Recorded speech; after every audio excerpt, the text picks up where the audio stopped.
It's wonderful to be back in less than a year to Charlotte, and I hope it won't be the last time. We'll keep coming back to the Queen City. You give me a wonderful welcome, so really appreciate that. I will begin my comments this evening with several quotations from Joseph Ratzinger, for I truly believe that his clarity of insight on certain key questions is unsurpassed. Whatever limitations there may be in his analysis of the liturgical question, and however much we bitterly deplore his decision to abandon the papal throne, it is the truth he discerned that forms the basis of the traditional movement, and I will explain why I say that. In an address on October 24th, 1998, to pilgrims who had come to Rome for the 10th anniversary of John Paul II's document Ecclesia Dei, Cardinal Ratzinger said, quote, "It is good to recall here what Cardinal Newman observed, that the Church throughout her history has never abolished or forbidden Orthodox liturgical forms, which would be quite alien to the spirit of the Church. An Orthodox liturgy, that is to say, one which expresses the true faith, is never a compilation made according to the pragmatic criteria of different ceremonies handled in a positivist and arbitrary way, one way today and another way tomorrow. The Orthodox forms of a rite are living realities born out of the dialogue of love between the Church and her Lord. They are expressions of the life of the Church in which are distilled the faith, the prayer, and the very life of whole generations, and which make incarnate in specific forms both the action of God and the response of man." Unquote. The reference to St. John Henry Newman is likely to his sermon, Ceremonies of the Church, in which he writes, still as a high church Anglican, but certainly well on his way to the Roman Church, where his opinion remained the same, quote, "The services and ordinances of the Church are the outward form in which religion has been for ages represented to the world and has ever been known to us. These liturgical things viewed as a whole are sacred relatively to us, even if they were not, as they are, divinely sanctioned. Rites which the Church has appointed and with reason, for the Church's authority is from Christ, being long used, cannot be disused without harm to souls." Unquote. It seems to me that this double truth, that it would be alien to the spirit of the Church to abolish or prohibit Orthodox forms of worship, and that doing so is inherently harmful to souls, led to the famous doctrinal formulation that serves as the central premise of Summorum Pontificum. Quote, "What earlier generations held as sacred remains sacred and great for us too, and it cannot be all of a sudden entirely forbidden or even considered harmful. It behooves all of us to preserve the riches which have developed in the Church's faith and prayer and to give them their proper place." Unquote. As many have pointed out, Pope Benedict here speaks in a manner that is decidedly not prudential or disciplinary. Rather, he is making a universal truth claim as pastor of the universal Church.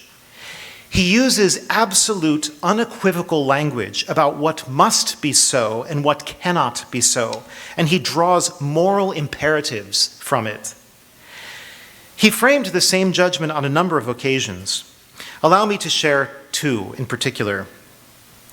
In 1996, he said, in the interview published under the title Salt of the Earth, quote, "I am of the opinion, to be sure, that the old rite should be granted much more generously to all those who desire it. It's impossible to see what could be dangerous or unacceptable about that. A community is calling its very being into question when it suddenly declares that what until now was its holiest and highest possession is strictly forbidden, and when it makes the longing for it seem downright indecent. Can it be trusted any more about anything else? Won't it proscribe again tomorrow what it prescribes today? Unquote. It's a very powerful quotation. In the interview published in the Jubilee year 2000 under the title God and the World, Ratzinger said, quote, "For fostering a true consciousness in liturgical matters," what a remarkable phrase that is, by the way. "For fostering a true consciousness in liturgical matters, it is also important that the proscription against the form of liturgy in valid use up to 1970 should be lifted. Anyone who nowadays advocates the continuing existence of this older liturgy or takes part in it is treated like a leper. All tolerance ends here. There has never been anything like this in history. In doing this, we are despising and proscribing the Church's whole past. How can one trust her at present if things are that way?" Unquote. In such statements, which attain a crystalline form in Summorum Pontificum and the accompanying letter to the bishops, we have a judgment at once theological, moral, historical, and canonical.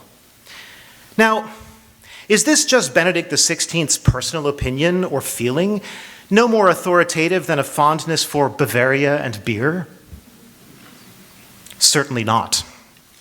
We can see throughout the history of the Church the strongest testimonies to the Pope's boundedness to tradition. Let me offer a few choice examples. The early medieval papal oath contained in the Liber Diurnus Romanorum Pontificum, a handbook of formularies used by the Pontifical Chancellery, some of which date back as far as St. Gregory the Great, states, quote, "I name, by the mercy of God, deacon, elect and future bishop, by the grace of God, of this apostolic see, swear to you, blessed Peter, Prince of the Apostles, and to your holy church, which today I have taken up to rule under your protection, that I shall guard with all my strength, even unto giving up the ghost or shedding my blood, the right and true faith. I shall keep inviolate the discipline and ritual of the church, just as I found and received it handed down by my predecessors. Nor shall I admit any novelty, but shall fervently keep and venerate with all my strength all that I find handed down as verily my predecessor's disciple and follower." Unquote. Similarly, the 15th century Council of Constance in the 39th session, which was ratified by Pope Martin V and Pope Eugene IV, states, quote, "Since the Roman pontiff exercises such great power among mortals, it is right that he be bound all the more by the incontrovertible bonds of the faith and by the rites that are to be observed regarding the Church's sacraments." Unquote.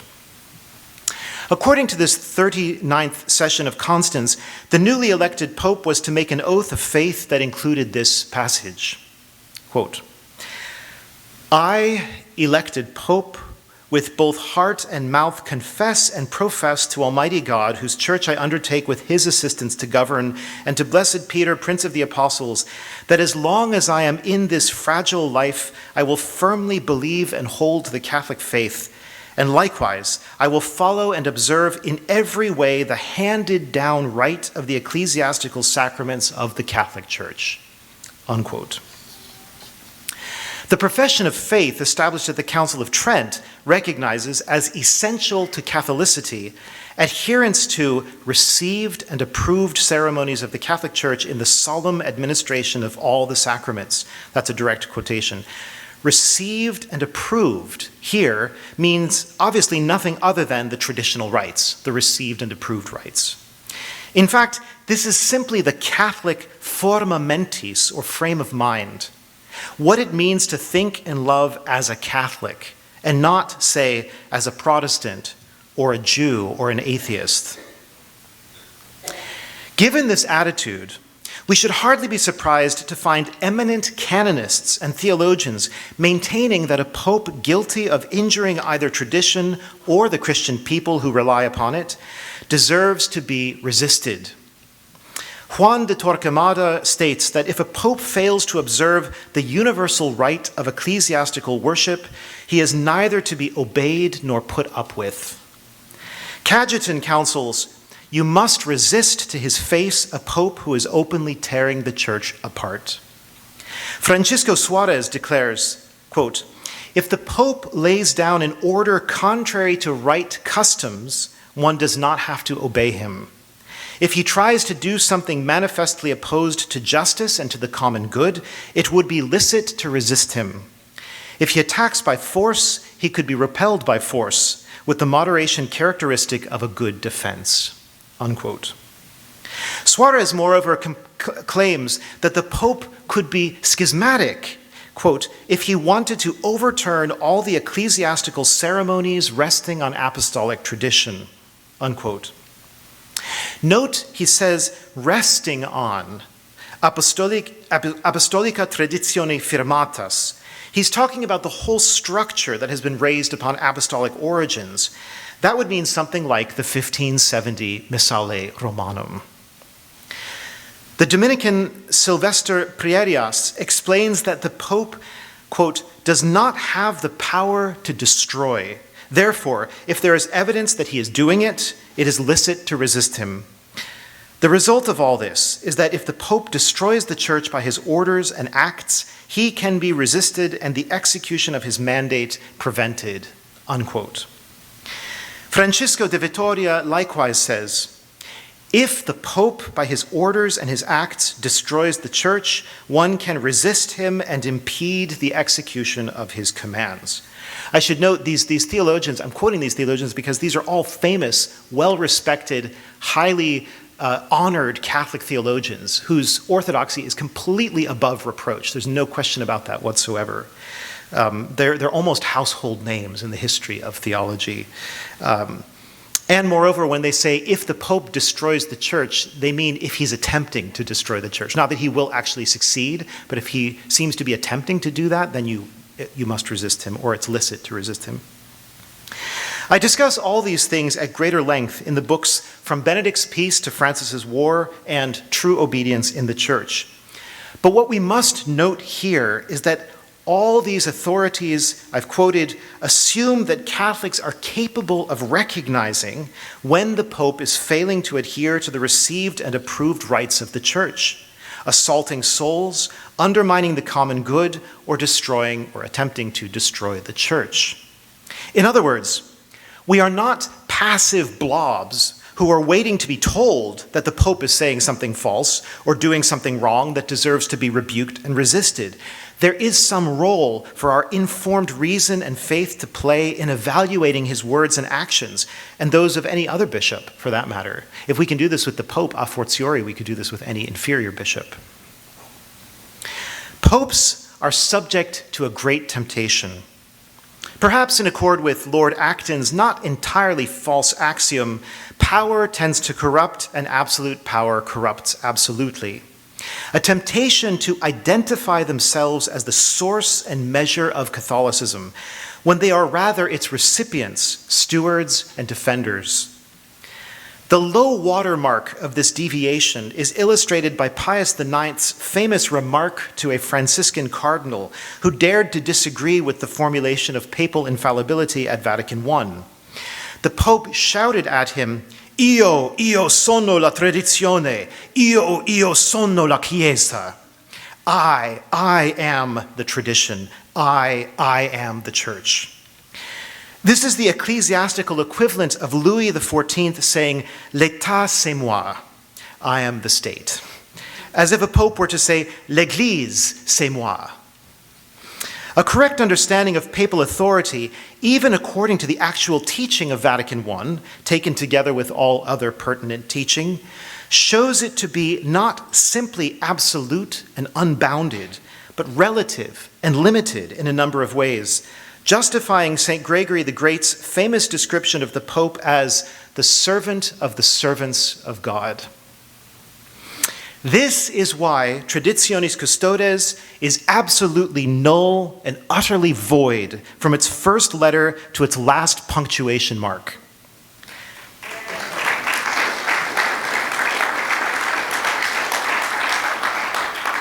It is premised on an impossibility, an incoherence, a contradiction.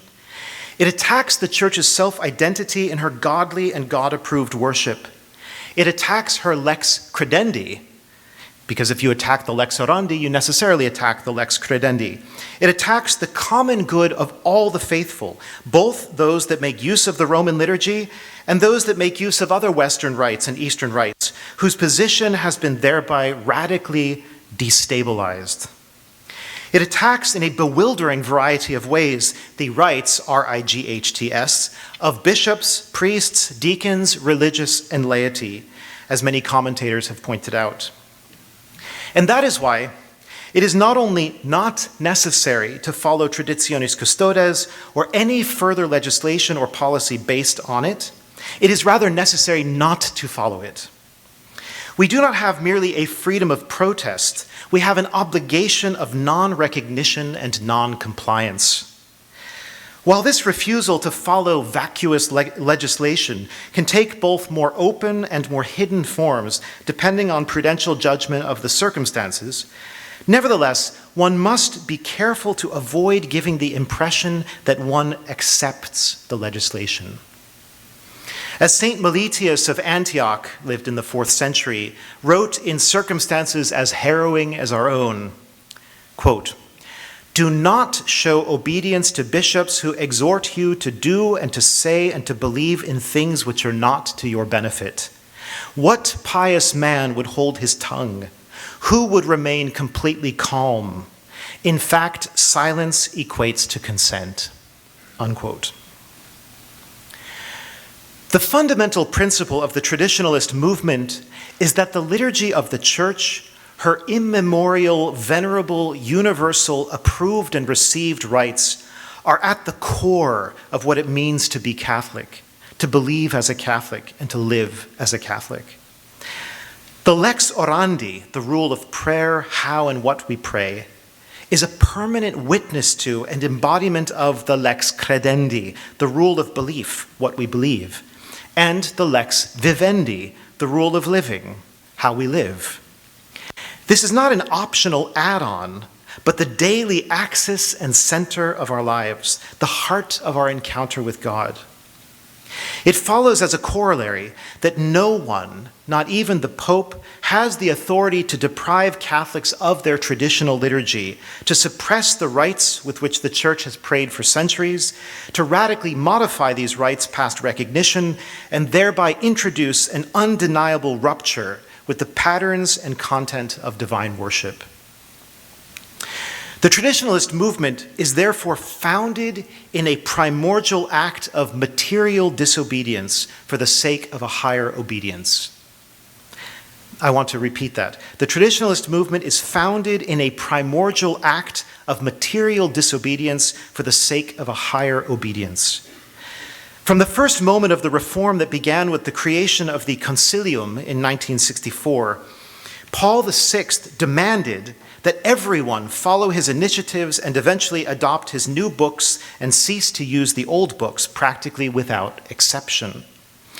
A commission of 9 cardinals summoned by John Paul II in the summer of 1986, Cardinals Ratzinger, Meyer, Oddi, Stickler, Casaroli, Gantin, Innocenti, Palazzini, and Tomko, concluded that Paul VI had never suppressed the old rite.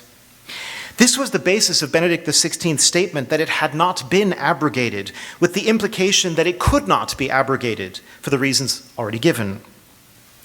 So Paul VI did not abrogate the old rite. This indeed is beyond any pope's authority. But he made it absolutely clear that he intended for it to be definitively set aside and ordered that it no longer be used and that the Bugnini rite be used exclusively instead.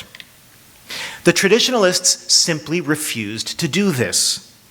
Even when papal apologists of that time threw at them, as the descendants of those apologists throw at us today, quotation after quotation from papal documents saying essentially, you must obey every jot and tittle of what the Pope tells you to do, the traditionalists did not and would not acknowledge Paul VI's authority to suppress tradition and to command novelty. Neither did they hold the seemingly respectful but ultimately incoherent position of Karl Rahner, that the Pope has the hierarchical authority to do such a thing but not the moral authority. In other words, that a Pope could legitimately abolish a traditional liturgical rite but shouldn't do it. That his will has force of law, but he sins in acting this way. That position could never make sense. As Leo XIII teaches, God gives power only for that to which power can legitimately extend. A president, for example, who supports abortion is not misusing his legitimate power. He is abusing citizens by doing violence to them against his legitimate power. Traditionalists hold the same about the papacy and the tradition of the church, not only in liturgy, but also in doctrine and morals. As Cardinal Stickler, one of the 9 commission members of 1986, stated, quote, "This attachment to tradition in the case of fundamental things which have conclusively influenced the Church in the course of time certainly belongs to this fixed, unchanging status, the status ecclesiae, over which even the Pope has no right of disposal," unquote. That is why, again, the first traditionalists refused to submit to what neither their minds nor their hearts could accept as compatible with the essence of the Catholic faith, just as today, for the same reason, we reject so many of Pope Francis's errors. For example, that the death penalty is immoral, that adulterers may receive communion, that faith alone, sola fide, is necessary for receiving the Eucharist, that God wills the diversity of religions as he wills the diversity of sexes, and so forth. I could multiply examples for a long time. All of which a well-catechized school child could see are incompatible with the Catholic faith. Recently, Dom Alcuin Reid, prior of the Monastère Saint-Benoît in France, and one of the world's outstanding liturgical scholars, gave an important interview with Rorate Celi that I cannot recommend too highly. He notes that he and a deacon have been suspended, a claim he rejects on sound canonical grounds, and that his monastery has been suppressed, which he also refuses to recognize. He says, quote, "Regardless of the decrees issuing from our chancery, our daily life, with its 8 hours of the divine office and mass, its manual and intellectual work, the welcoming of guests, etc., continues unabated, with great joy and peace amidst the thorns. We knew that suspensions and suppressions may be on the horizon, but we are the proprietors of our own property, not the diocese, so we cannot be evicted. That monastic life is our vocation and our duty to which we are vowed before Almighty God. We must be faithful to that. We can do nothing else without becoming mere hirelings that flee with the onset of the wolves," unquote. Then, Dom Alcuin addresses to the traditionalist world a timely reminder worthy of our closest attention. Quote, "If we must be canonically independent for a while, so be it. We do not wish this, of course, and shall ensure that we maintain good relations with other monastics, and shall invite appropriately experienced monks to make visitations every 3 years, and so on. If we must be independent, we must not become insular. In time, in God's providence, the authorities will come to recognize the integrity of our life and grant us the appropriate authorization, as has happened in the not-so-distant past." The most obvious parallel is that of the first 2 decades of the history of the Abbey of Le Barroux. Its founder, Dom Gérard Calvet, was suspended and expelled from the Benedictine order for having his men ordained without permission. Those ordained were suspended also, only for him to be blessed as an abbot by a cardinal sent by the Vatican some 15 years later. Let us not forget the origins of the Fraternity of St. Peter or of the Institute of the Good Shepherd. They would not exist today if it were not for the conscientious disobedience of several decades ago that ensured that the Society of St. Pius X continued on when it was canonically suppressed in the 1970s.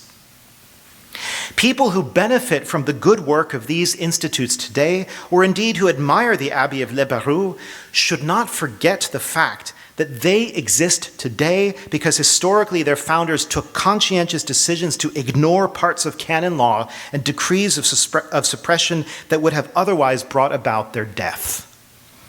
Our times, unfortunately, seem to be becoming as extraordinary as were theirs and may well necessitate similar actions." Unquote. These are strong words coming from Dom Alcuin, who is known for his habit of understatement and for the utmost respectfulness he has always shown and encouraged toward church authority. I think he simply recognizes the situation for what it is, and so must we. Tragically, the era of liturgical peace and organic growth inaugurated by Benedict XVI has been canceled out. We have gone, to use the title of the anthology of writings on Traditionis Custodes, we have gone from Benedict's peace to Francis's war. We are not in a situation where our enemies are willing to parley amicably with us and arrive at a compromise. They are seeking our marginalization, ostracization, extinction, and annihilation. If what we have in our Catholic tradition is true, good, right, holy, and beautiful, it is worth living for, fighting for, and dying for. No compromises, no pandering, no bowing and scraping, no pussyfooting, no backtracking, no false obedience.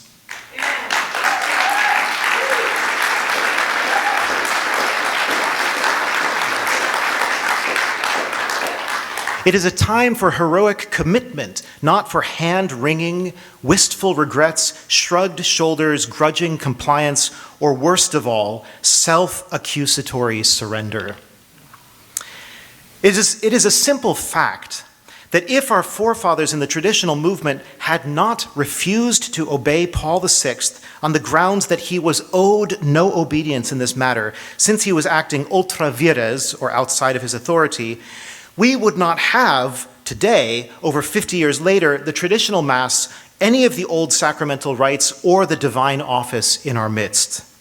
They would have been buried, along with everything else that haunted man spent his time consigning to the graveyard of aggiornamento. I want to emphasize this point. When tradition is under attack, the only right response of the Orthodox Catholic is to defend it, to cleave to it, and to resist those who are attacking it. Obedience can never be morally legitimate to those who are disobedient to what is higher than and prior to themselves. Put positively, we are obliged to disobey materially their commands and prohibitions in order to obey the higher law of divine truth that is contained in and made manifest by our rights, our beliefs, and our way of life. I'm sure all of us here love the smells and bells of the traditional Mass. But our love for it goes deeper, right to its core, to its texts, its ceremonies, its rubrics, its whole presentation of the faith, its whole approach to adoring the most blessed Trinity and the most holy body and precious blood of Jesus Christ. We do not love the old Mass just for the smells and bells that we could theoretically find elsewhere, some of them sometimes at any rate. We love it because of what it is in itself, just as we love a best friend not so much for what he can do for us or how he might please us or how he may dress, but for who he is and the place he holds in our lives and affections. The traditionalist movement has grown somewhat flaccid and self-indulgent in this regard because we have perhaps allowed ourselves to be persuaded that ours is simply a preference, rather like chocolate versus vanilla ice cream. I heard that once used as a real metaphor. If that were the basis for our actions, we would be rightly censured for our stubbornness and rightly demanded to comply with whatever directives are given to us.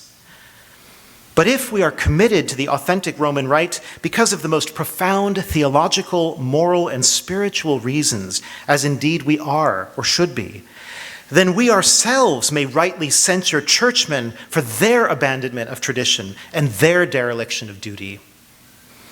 We occupy the moral high ground here, and we have nothing to be ashamed of or to apologize for. These considerations apply to priests in a special way. A priest must be prepared to be materially disobedient to the revolutionaries who have occupied seats of power in order to be truly obedient to Christ and to his church as they exist in eternity and as they straddle 20 centuries of human history. Those who would cancel or abuse the ecclesiastical monuments of tradition, especially the super monument of the Mass, are not only not worthy of obedience, they are, whether they realize it or not, rivals of Christ, exterminators of the church, and abusers of the faithful. Insofar as they are such, they must not be allowed to triumph. Nothing could be worse than allowing their false narratives, erroneous claims, progressivist or beige theology, and utter lack of respect for tradition to prevail and to establish itself yet further and deeper like a cancer that wastes away more and more of the body.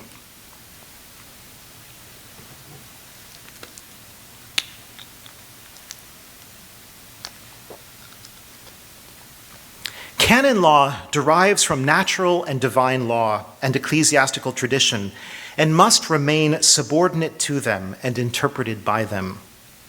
We must not allow hierarchs of the church to weaponize canon law against the faithful or the clergy by depriving them of powerful spiritual resources or denigrating their legitimate desires or undermining their adherence to what is good, true, beautiful, holy, and right. As Dom Alcuin said, and as many others have reiterated, canon law abused in this manner ceases to have any force, since it undermines the basic rationale of all law, namely, that it be for the common good of the people governed by it. Let us be clear. Either we accept that the Pope is not the Lord and Master of the liturgical rites of Christendom, that he is in some definite sense bound to receive and to respect them, even if he may gently modify them in small ways, and that he has a solemn obligation before God, rooted in his very office, to pass on that which he has received. Either that, or we must grant that the Pope has complete and unlimited authority over liturgical rites in every respect, except the bare minimum of words necessary to produce a sacramental effect. And accordingly, that he could legitimately, if stupidly, abolish all the Eastern rites and replace them with the Novus Ordo, or abolish all Western rites and replace them with the Syro-Malabar rite, or could decree that Mass should be celebrated in clown costumes with plastic tableware, dancing girls, and constant whistling and clapping. Actually, this already happens in Chicago, but that's another matter. These are your only two logical possibilities. Tertium non datur. There's no third possibility. To repeat it more simply, either the Pope is bound by tradition in a very real sense, such that acting notoriously against it would invalidate his actions and any subsequent acts based on those invalid actions, or he is not bound by tradition and can say with Pius the Ninth, I am the tradition, I am the church.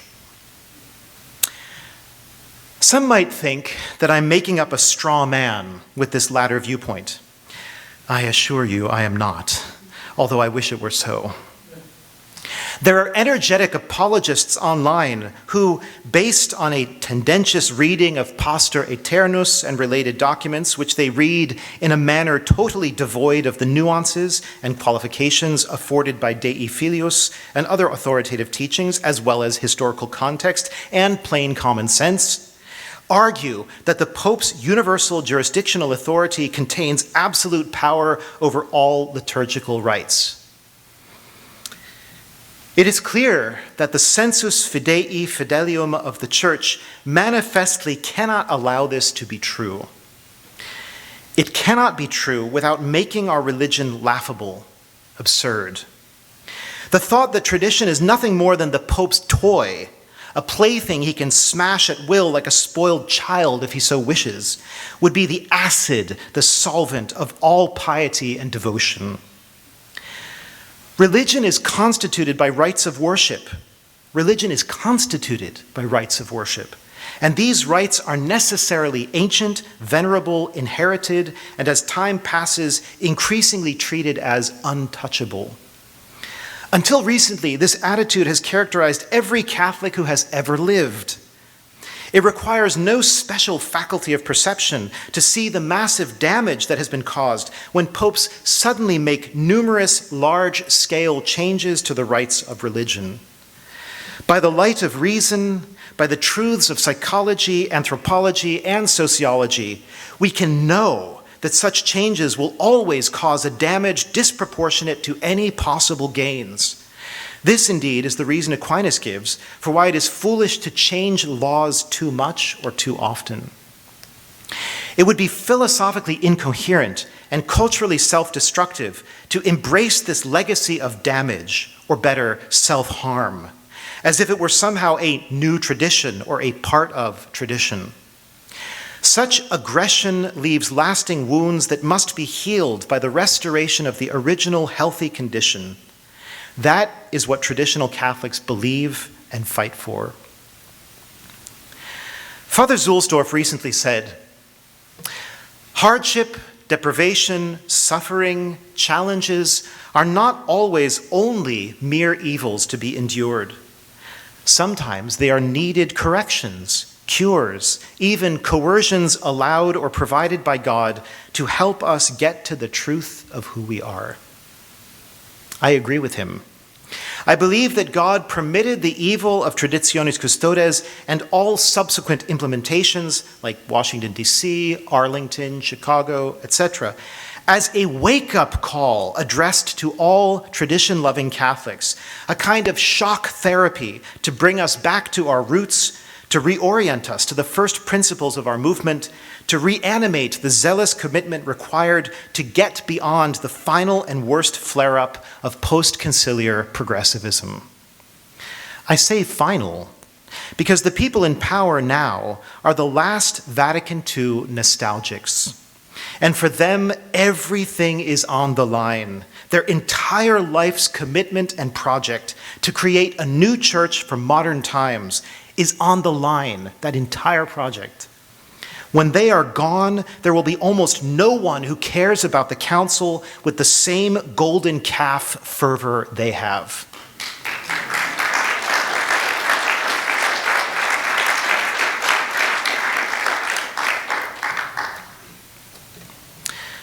I especially want to highlight the courage of the original traditionalists. At a time in the Church, the tempestuous 1960s, when ultramontanism was still riding high, when it had not yet been battered and bruised by decade after decade of disastrous episcopal and cardinalatial appointments, by Assisi interreligious gatherings and Koran kissings, by a failure to discipline all but the most outrageous heretics, and by a dismal record of failing to correct ubiquitous liturgical abuses and clerical sex abuse.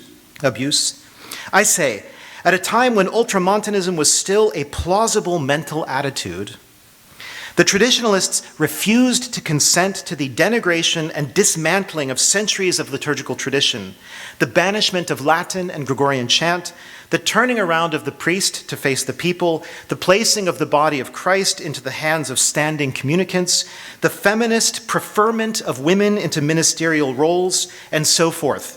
The catalog of pseudo-antiquarian innovations is long and tedious.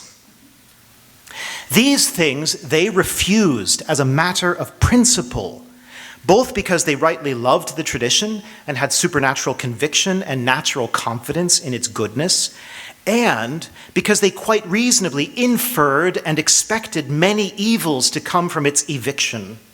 Indeed, they were already starting to witness, even while the council was in session, and certainly in the years immediately after it, a growing rash of experiments and sacrileges that would have been unimaginable in the years before the council.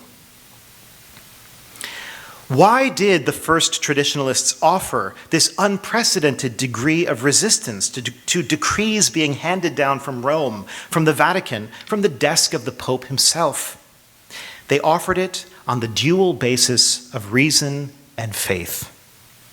On the side of reason, they looked at what was being proposed, what was being enforced, what was being allowed, and they saw that it was irrational, that it made no sense. It was nonsense.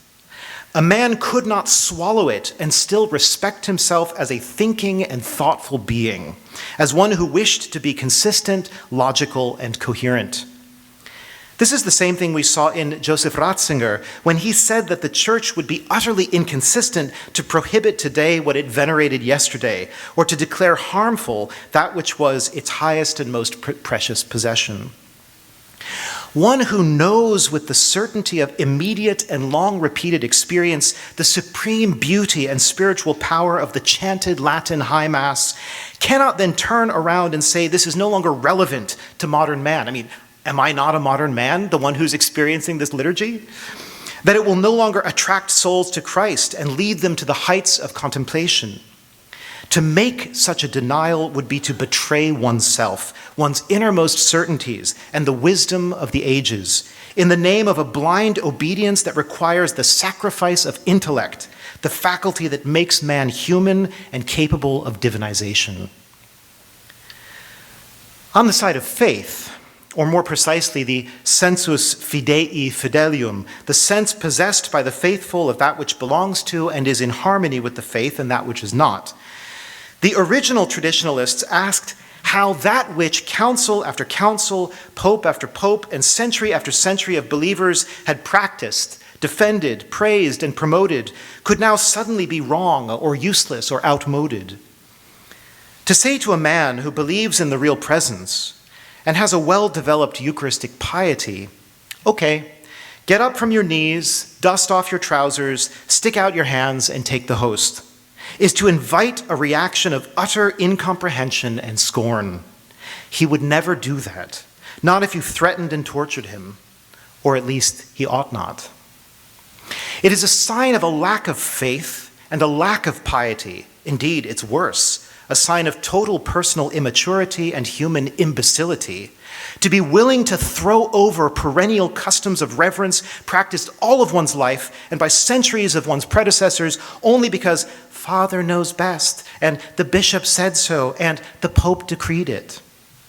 Can we not see how the entire clerical abuse crisis was facilitated by this infantile mentality of uncritical trust and spineless conformism?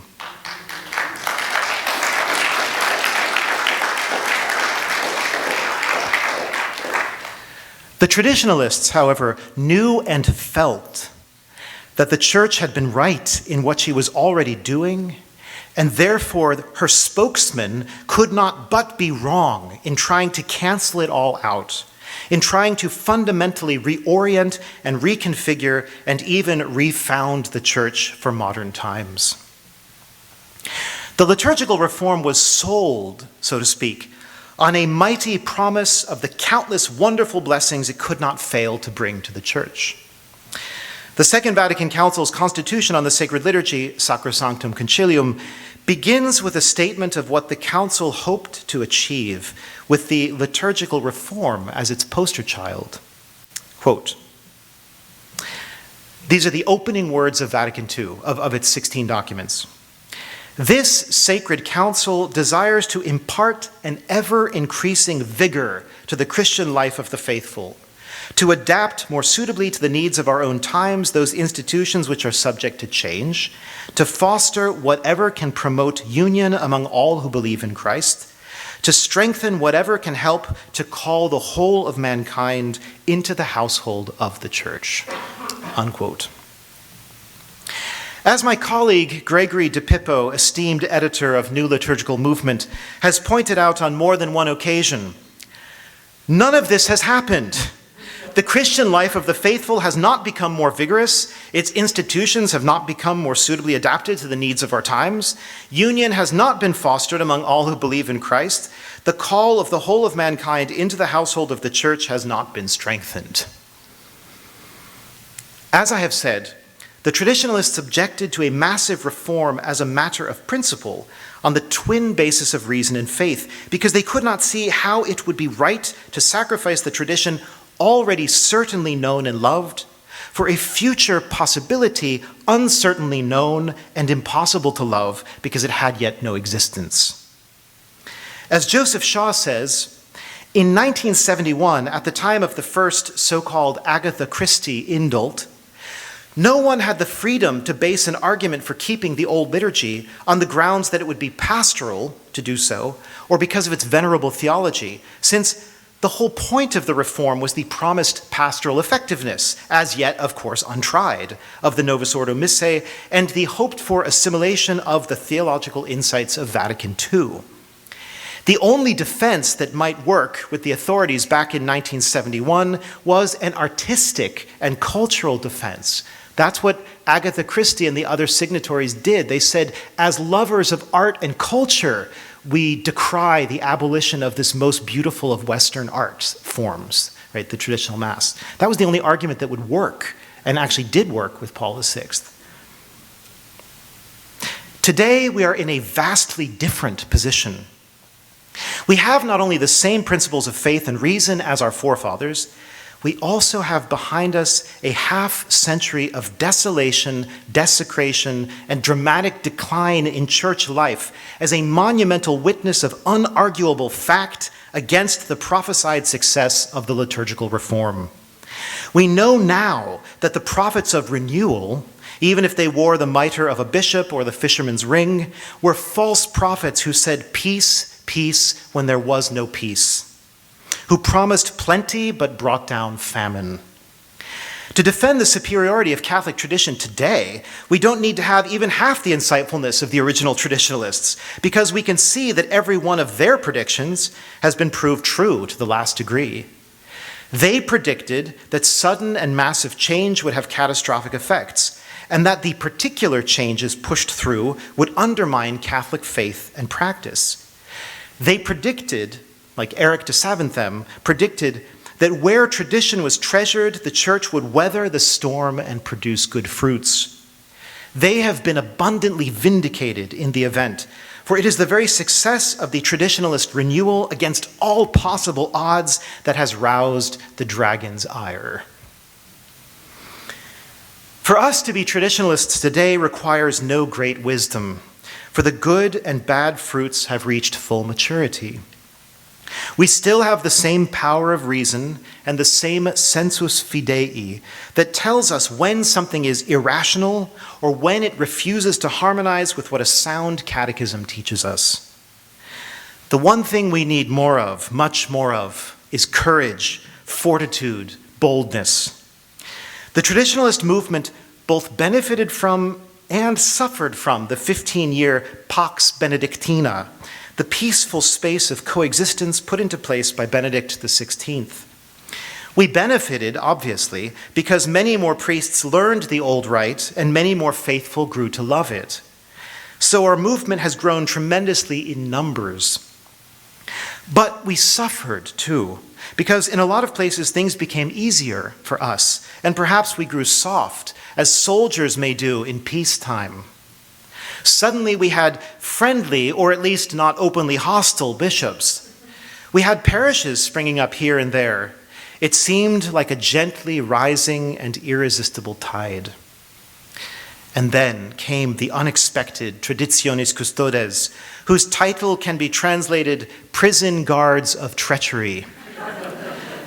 Sorry, I owe that to Gregory de Pippo. Which threw us suddenly back into a state of open conflict that many of us, especially I would say the baby traditionalists, were quite unprepared for. This is where we really need to step up our game.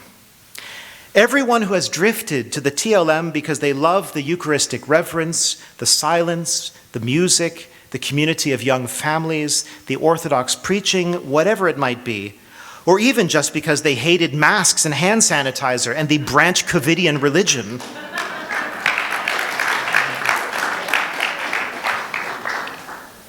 All of them need to pick up some good books and educate themselves. They need to find out what happened in the 60s and why traditionalism as a movement began. They need, in short, to move from being tourists of tradition to apostles of it, from nomads to homesteaders, from admirers to defenders. We were sold a kind of half-truth that we could have the tradition if we preferred it. And that was a false compromise, because tradition is not something we prefer. It is something we know and understand, believe and live. It is a treasure without which we cannot live and without which the church cannot thrive. It is not a preference, but a vital necessity, a fundamental identity. When we recover this awareness, this conviction of the truth of how things really stand, and act accordingly, then we will inherit the name and the success of the first traditionalists who fought and suffered so much in the 60s and 70s. A generation of nostalgic Vatican II hippies, now in positions of power, have thrust us back into that Thainic world from which we had begun to emerge. Let us strive, by God's grace, to be worthy of standing side by side with those who first led the people of God out of the Egypt of the 60s and 70s into a land flowing with the milk and honey of Catholic tradition. We can do it. God has given us reason. He has given us faith. He has given us models to look to. He has given us intimate personal experience. He has given us the collective wisdom of 20 centuries of Catholicism. The victory is ours if we will hold fast and never lose heart. God bless you all, and thank you for your kind attention.